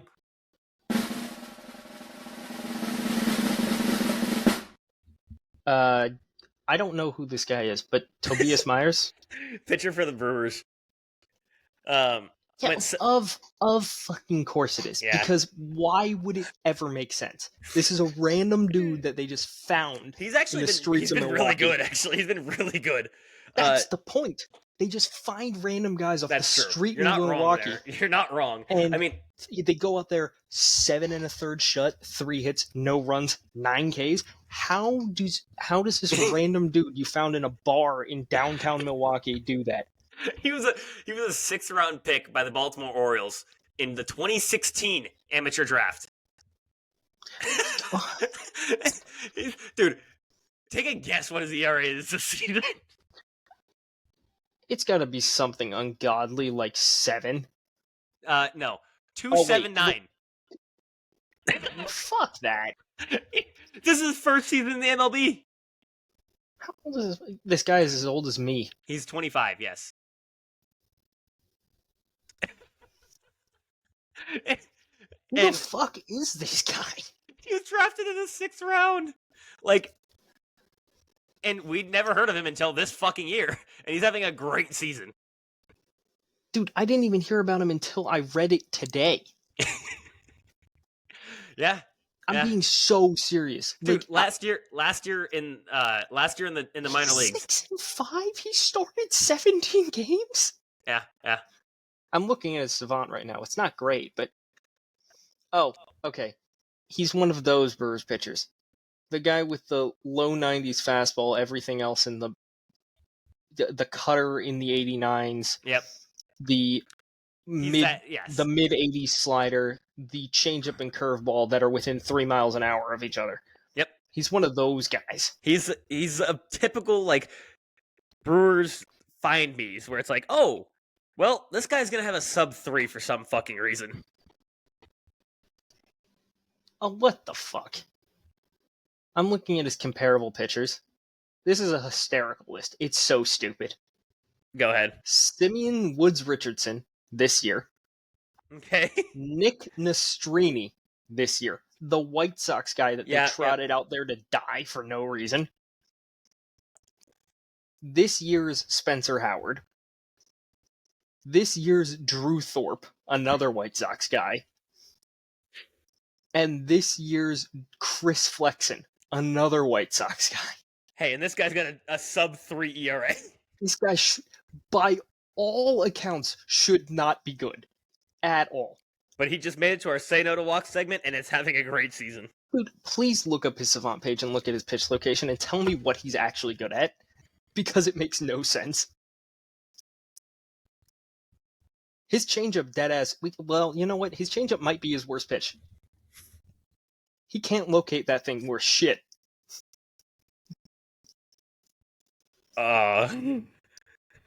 This guy has a sub-3.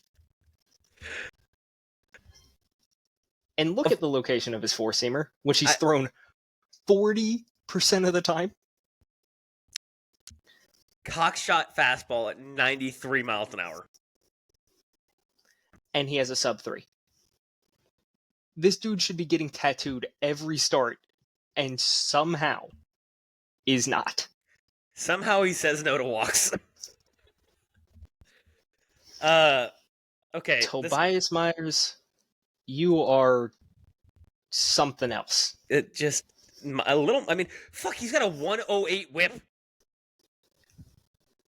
Dude, you already know this offseason the guy was just binge drinking in a bar in Milwaukee, and they were like, "Hey, so you were drafted in 2016, right? How'd you like to have a sub-3 ERA this year? We can fix you."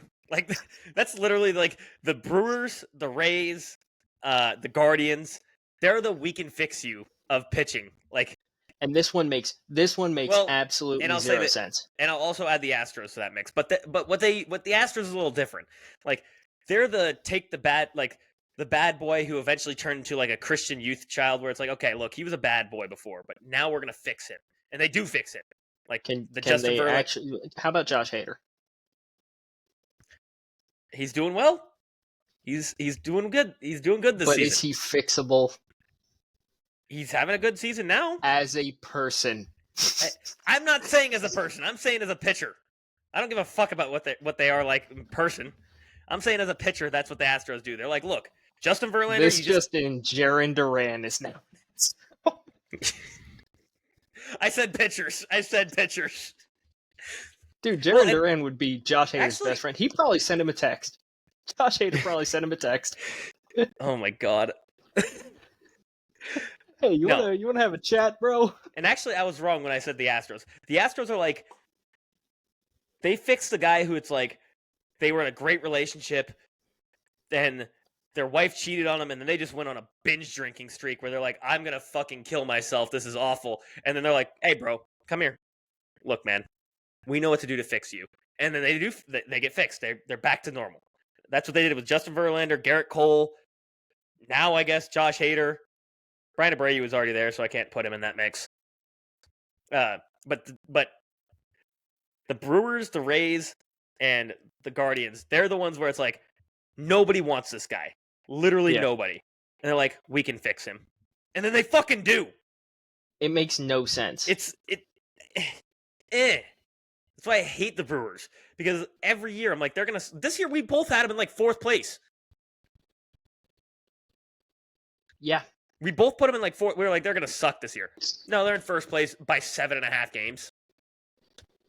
With a guy that shouldn't be pitching to a sub-3 in any respect. No. This guy shouldn't be pitching to a sub-3 in AAA. No. And is pitching to a sub-3 in the majors over 17 starts. With a 1.08 whip. What the fuck? And they do it every year. And it's like, okay, this year, the reason we put them in 4th place is they traded away Corbin fucking Burns. No one should be able to recover from that. They weren't going to have Brandon Woodruff, like, pretty much all year. Like, which I don't even know where the fuck he is. Started the year on fire. Wait. Was he fire middle of the year?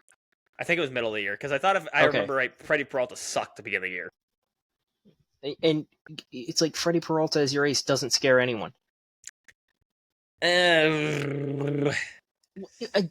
Simply because this, so Freddie Peralta, the reason he doesn't scare me as an ace is because his stuff just doesn't play at it doesn't look like it plays very well, but then it does because it makes. I'll agree with you. It's like a Brewers pitcher. It makes yeah. no sense as to why this works, but somehow it does. Even a Brandon Woodruff in his prime, his stuff was fastball, fastball, fastball, fastball, fastball, fastball, fastball, fastball, fastball, fastball, fastball, fastball, cutting fastballs, 2-seam fastball, fast, and you're like, how the fuck is nobody hitting this? Because it's a fastball. Everyone in the majors should be able to hit this. It's the same pitch every fucking time. I mean, and it was just they nobody got this fucking guy throwing his 4-seamer 40% of the time, and it only sits 93. Yeah. I mean, Woodruff at least throws 98, 99. So it's all right, that's a little bit more intimidating. You're like, okay, that's probably... Yeah. They're probably fouling that off more than they're making solid contact. But also, he threw it 85% of the time, it felt like, and nobody could hit it. It was a mix of fastballs. That was it. Yeah. It was just 4-seam fastball, cutter, 2-seamer. Good luck. It's you need to have an off-speed pitch, and he's like... And he's like, no, says who? Yeah. The Brewers say I don't. Yep, and they were right, and they were right. Fucking Brewers. All right, next, say no to walks is another one that's a big shock. Oh yeah. I want to preface this by saying how the fuck did this happen? I agree. Nick Martinez went 7 innings. This dude carried a no-hitter into the 7th, or did he allow the hit before then? You know what? We should be putting some respect on his name.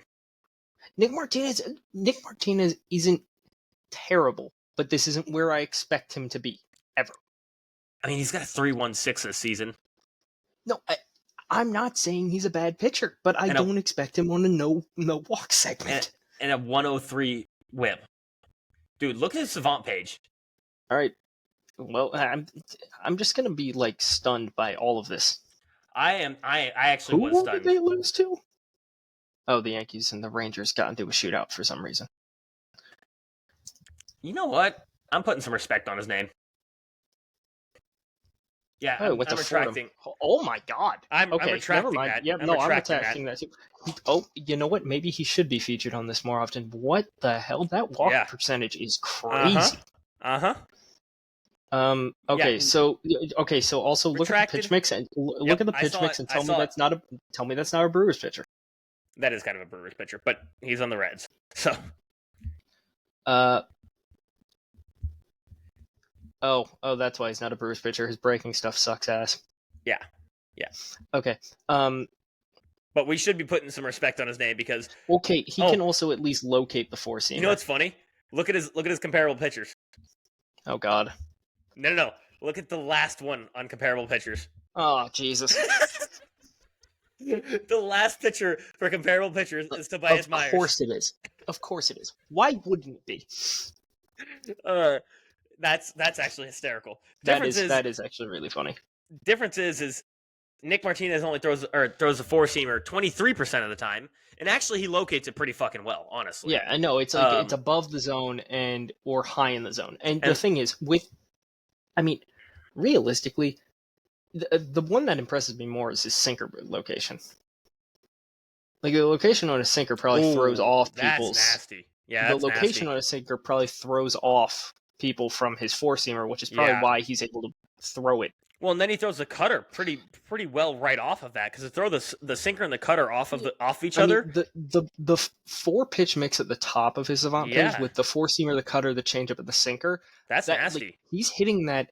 He's hitting every single part of the zone. With that pitch, with all of those pitches. So it's like, and you can guess one of them, but he's mixing them so well, because that is 23, 21, 20, and 15. Yeah, and then and just the tunneling aspect of it, where it's like, okay, all of these pitches should look like the same thing coming out of the hand. Now guess which way it's going. Yeah. Is it going to go straight? Is it going to go right? Is it going to go left? Or is it going to go down? And also, like, if you look at the velocity on his changeup, that's got to be wicked compared to all of the other ones that are low 90s. Coming out of the hand at 80, that's got to be that wicked. Sucks. Yeah, we put some disrespect on his name, but we should be putting some respect on his name, because he's got an expected ERA of 2.90. I apologize, Nick Martinez. We're both apologizing in the correct fashion. Yeah. I pride myself and think of myself as a man of faith. As there's a drive in a deep left field by Castellanos, it will be a home run. And so that'll make it a 4-0 ball game. I don't know if I'm going to be putting on this headset again. We will be putting on the headset. Hey, same. Great minds think alike. We will be putting on the headsets again. The one thing that I think probably plays into this a little bit, look at his games versus games started. The guy, I saw that. I saw that. That was weird. It's very because it's been the same way for the last 3 seasons. I saw that. Realistically, if the Reds used him as if based on these numbers, if the Reds used him as a starter, they're probably in a playoff spot right now. Here's what I gotta say: if I'm the Reds, I'm starting him the game after Hunter Green throws every fucking time, because good luck facing. You just got done facing 99, 98 from Hunter Green. Good luck now facing 93 on the fastball, this changeup at 80 miles an hour. You're going to be so thrown off. The cutter at 89 and the sinker at 92. You're just going to be like, he's dotting it. Yeah. Like, it's a dot. And you're just like, well. Imagine that after you just got done facing Hunter Green, where it's like, oh, this guy throws 1,000,000 miles an hour. You're geared up to face 1,000,000 and you get 80. Yeah, and you're like, what the fuck is that? Like, because it looks like a fastball, and you're just like, shit. The entire time, you'd be like, I cannot wait for this thing long enough. That would be 3 times through the lineup before they could adjust, honestly. Yeah. Like, and then after that, you get to face Lodolo. Yeah, exactly. Then you face Lodolo, and it's like, oh, cool. So we got ungeared up to face fucking 93, and now we got to face Lodolo at 97. Fucking A. And his slider that will probably hit you in your back foot if you're in the right-handed batter's box, but you're still going to swing at it. Yep. You know what? That's what. If I'm the Reds, he's my 2 starter just because of the throwing off of timing. I would do the same. I would do the same. All right. With that, anyone listening, put us in baseball ops. True. I was actually having this conversation with my dad. So I told you I made that I put an application in for the Marlins baseball operations, right? Yeah. And in that, they had a question that said, if there was one baseball issue or thing that you could fix, what would it be? And that's like with a team it was talking about. Like, if you were a team with an issue, what is that issue and how would you fix it? And my issue was, with teams having bullpens that are so hit or miss. I mean, every team, it's like the Phillies, the bullpen in 2021, fucking dog shit. Yeah. The Phillies bullpen this year, incredible. A lot of them are the same fucking guys. Like, a lot of them. And it's like, how did that change? And why? And then next year, it could happen where the Phillies bullpen fucking sucks. And it's the same fucking guys. Like, it doesn't make sense. Because sometimes it's like, a bullpen was really good last year, and then they suck this year.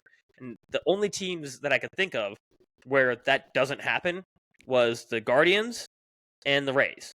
And they have entirely different guys every single year. It's like their bullpen looks completely different. The Rays bullpen has gone from having Diego Castillo to Pete Fairbanks to, I don't even remember who they had in between, but like the bullpen was just like Every year, it's a completely different look, and somehow they're always good. And I was like, how do you solve that issue? And I thought about it, and I was like, if I would originally think of to follow the Rays ideology, where they try and get a guy from each different arm angle to throw off looks, basically, from hitters. Yeah. But I was like, I would honestly take it a step further. And I would get guys that throw completely different than the starter. So, like, let's say if I'm the Pirates, and I have Paul Skeens as my ace. You know who I'm throwing for the 7th and 8th inning? Tyler Rogers. Because he throws fucking 73 miles an hour, and it's coming from this weird-ass arm angle that you didn't see from Skeens at all. And No. honestly, I think those two innings, good luck adjusting to that. You just got done seeing 101. Now you're seeing a slider coming in at 77 and a fastball at 82. Like, good luck catching. Like, good luck adjusting to that. You're not going to. I promise you. And then after I have him go for 2 innings, then I bring in my closer that dots 100 miles an hour. Because you have to switch adjustments again. Exactly. And that was my thought. I was like, you know what? If I was in operation, that's what I would want to do. Like, or example, another example I used it with my dad yesterday on the phone, and I was like, a Rich Hill. Like, Rich Hill is not good. I understand that. But I bet you after facing Paul Skeens, he'd be pretty damn good. Yeah. Like, he'd probably look incredible after Paul Skeens, because you just got done facing the nastiest shit ever, and now you got to see this curveball coming in at 67 miles an hour. Yeah, it's just like, and you're like, wait for it. Fuck, I can't. Like, even if you go into the box telling yourself, I'm gonna sit back on this, you can't do it. I promise you can't. Yeah. And I get it. Like, I'm not gonna use myself as an example because that's retarded. But for example, it was like the last 2 months. I actually think it was all year. Actually, do you know that Baseball is Dead did a little clip on this? It was position players over basically the season had like a 1.91 ERA this season. Oh yeah, they've been ridiculous. Yeah, and it's not because they're good at it. It's because they're just not used to seeing it ever. Yeah. Like, the only time they're going to see that is if they're like, you know what, fuck it, we're going to do a celebrity slow pitch softball game. It's the only time they're seeing that. Anyways, that means front offices. Come on, we got some ideas. I got a lot of ideas. Nick Martinez needs to start Cincinnati. Game 2 and he starter. needs to be game 2 after right Hunter in between, Green. right after Hunter Green and right before Nick Lodolo. All right, with that, weekend series update. Yankees lost 2 out of 3 against the Rangers. Blue Jays lost 2 out of 3 against the A's, which the A's are apparently still a baseball team, and the Blue Jays still have Vlad Jr. for some fucking reason. We're never going to understand this trade deadline. Twins and the Guardians split a 4-game series. Likely thing to happen. Very likely. Giants take 3 out of 4 against the Tigers. Again, likely thing to happen. The White Sox get swept by the Cubs. I would say likely thing to happen, but the Cubs haven't been that great either. But still, the White Sox are just that bad. Angels lose 2 out of 3 against the Nationals. Again, likely thing to happen. Another likely thing to happen, Brewers take 2 out of 3 against the Reds. Probably wouldn't happen if Nick Martinez started game 2. Pirates. Oh, he better have won the game he started. If he didn't, that's sad. I'm looking it up. Keep going. Yeah. I'll update you in a sec. Pirates get swept by the Dodgers. That sucks because I want to see the Pirates make the playoffs. Please. Baseball gods, please. Braves lose 2 out of 3 against the Rockies, which, ouch, Braves, not good.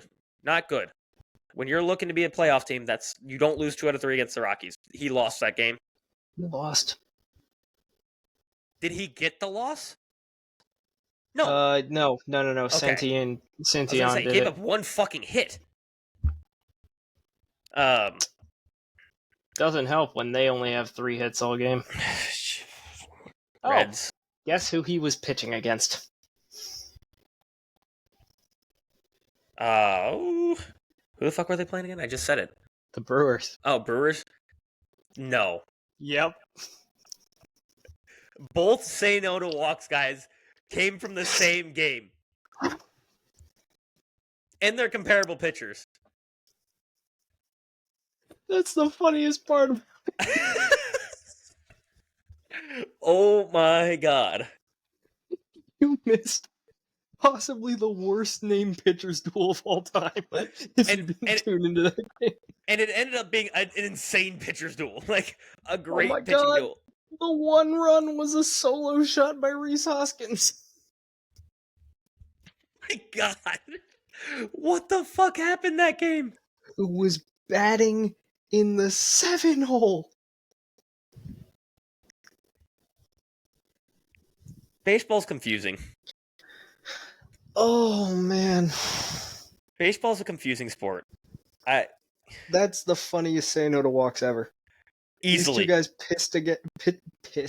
pitched against each other. Well, and it would have been one thing if it was like prime Justin Verlander versus like prime Max Scherzer. It's like, okay, that makes sense. Oh, that's a likely thing to happen. Yeah, but no, like Tobias Myers versus Nick Martinez. What? Tobias Myers punched out 9. Or like Nick Martinez punched out 7. Even if we were talking about the same two teams, if it was Freddie Peralta versus Hunter Green, it'd be like, okay, like, well, Hunter Green doesn't say no to walks often, but regardless, I'm sure there's a day once in a while that he can control it like that. Like, what the fuck happened that game? The moons aligned. I don't know what to say. Like, I got nothing. I have absolutely nothing. It's a weird Sunday. There's no House of Dragons. The Bars are playing preseason football for some fucking reason, even though it's the middle of the baseball season. It's awful. Anyways, Braves lost 2 out of 3 against the Rockies. Like I said, that is not good for the Braves. The Mets got swept by the Mariners, which we kind of apologized to them last week. Not last week, last Thursday. No. We didn't apologize to the Mets. We apologized to their broadcast crew. Yes, their broadcast crew for saying that they would be contenders, not for the division, but just for the fact that they were going to make the playoffs. When we thought there was no chance in fucking hell they'd make the playoffs, and you know what? They still technically got a chance. Tell me there's a chance. Are they in the playoffs? There is a chance. No, right now they're half game out of the playoffs, so they're still there, nagging away. And then the last series, the Marlins lose 2 out of 3 against the Padres. Again, likely thing to happen. Yeah. Would you like to update the people or person on standings? Yes, I will update the people on standings. Okay, so starting in the... Oh, that's the American League. Okay, we start in the National League because it's a National League podcast.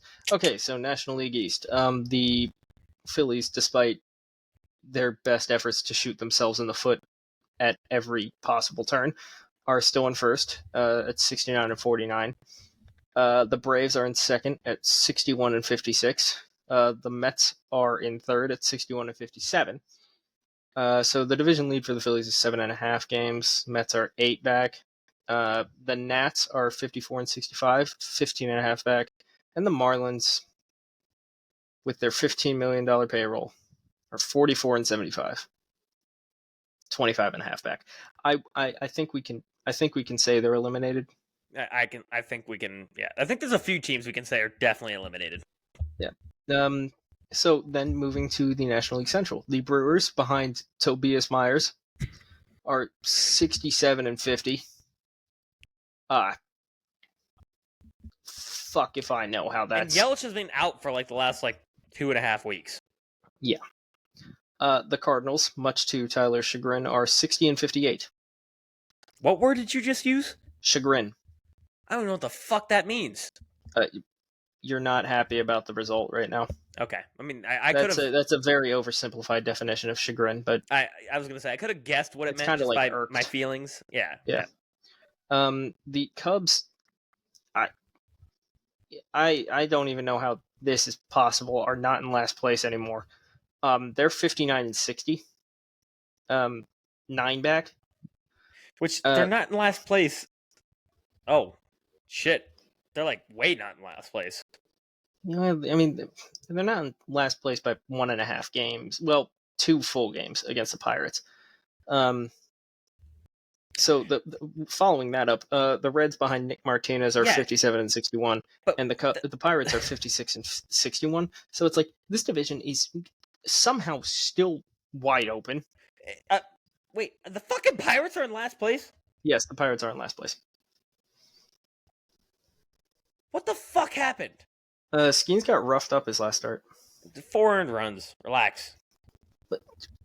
Compared to what he's been doing, that is roughed up. I know. But what I'm really blown away by is that the Reds have the second best run differential in the National League Central, and they're in fourth. That division is fucking wild. It's the Wild West. It's the Wild Central. The Wild Midwest. Yeah. So the National League West, the Dodgers are in first, 69-49. They have the same record as the Phillies. However, their division lead is down to 3.5, and the Diamondbacks are 66-53, and the Padres are also 66-53. They're nipping at your heels, and they're playing better baseball over the last 10. The Giants are 61-59, which, I mean, okay. They're there. And then the Rockies are 44-75. Okay. Good for you, National League. Now moving to the American League. Rockies are also mathematically eliminated. Yes. So the Orioles are 70-49. The Yankees are also 70-49. The Red Sox they've fallen off a cliff recently, and Jarren Duran is going to sensitivity training, so that should be fun. 61-55. Which all I have to say is that's going to make tomorrow's episode of Baseball is Dead hysterical. I honestly wonder if I don't think Jared's going to address it. I doubt it. Because I think it's going to be the same thing that happened with when Dallas Braden was with. Yeah. Oh yeah. No, I was expecting the episode for him to at least address it, but they were just like, you know what, we're not talking about that shit whatsoever. Yeah. The Rays somehow not out of it yet. 59-58. Not completely. The Blue Jays can we eliminate them? They're eliminated. 54-64. They're just bad. Okay. Now to the American League Central. The Guardians are 69-49. 3.5 games up on the Twins, who are 65-52. I'm pretty sure we both had them in like fourth place again. Yeah, because we thought they had no offense, and apparently they were like, actually. They were like, you know what, we're going to go from like the league's worst offense to like the best with the same exact guys. And the pitching staff's going to suck this year. Yeah. Get ready for that. The Royals are 65-53, so just a half game back from the Twins. I'm pretty sure we had them in third. We either had them third or fourth because we had, unfortunately, the Tigers. Yep. 56-63, winning the division. Guess it's just not their year. Nope. Well, Shit we happens. didn't expect the entire offense to just be like, you know what? We looked pretty good last year. We're gonna suck this year. You remember Torkelson? He's dead. Yeah. Yep. Kerry Carpenter? Question mark. MIA.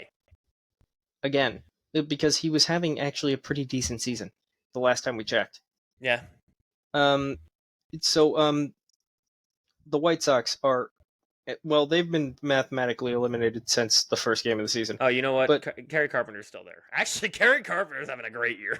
Yeah, I told you this. I didn't want to say he was having a great year, but I wanted to say he was having like a pretty good one. It's so weird. He has fucking 8 home runs. 8.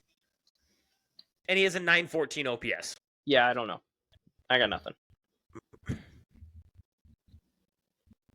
Go on.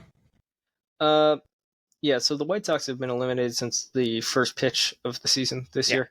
Yeah. They're 28-91. You want to eliminate them?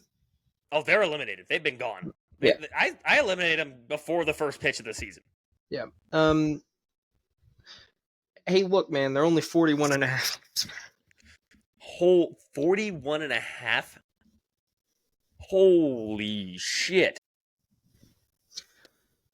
Think about this. The Tigers are 13.5. That's the 4th place team. Yikes. Yeah. Southside, your team sucks. Yeah. Now we get to the American League West, which is... I got nothing. The Astros are 62 and 55. The Mariners are 63 and 56. So technically tied, but not really. They're Not really, yeah. They're a game back without officially being a game back. Yeah. The Rangers are still drunk. Yeah. At 55 and 63. And they're the 3 Angels, and 7 in their last 10. Like, Yeah. the entire season I've been like, okay, they're gonna figure it out, right? and they never have. I mean, Corey Seager figured it out, but then apparently AG and Marcus Semien are still drunk. You dropped AG in fantasy baseball this week. I know, because he's hitting like 212. No idea what's going on there. Dude, they're closer to the Angels than they are the Mariners. I know. The Angels are 52 and 66. I mean, if they're not careful, they might actually finish fourth. Yikes. That's a bad look. And the Athletics are 50 and 69. Dude, they're not even that far removed from the Athletics. And you know what? I'm definitely eliminating the A's and the Angels. They're gone. Well, I'd eliminate Rangers. I think want you could to eliminate too. all three, honestly. I know. But And I have don't trouble. want to because they're going to get DeGrom back, but Yeah. gotta be honest, because AG's been so bad, and so is Marcus Semien. Doesn't really do it Is for Josh him. Young even back yet? He just got back, yeah. this week, because I remember I had to take him off the IL. But yeah, I mean, And also, Evan Carter didn't figure it out, and neither did Wyatt Bangford. It's so sad because, like, you looked at that team to start the season, you're like, God damn, they won the World Series last year, They're and they gonna are be a fucking arguably problem. so much better.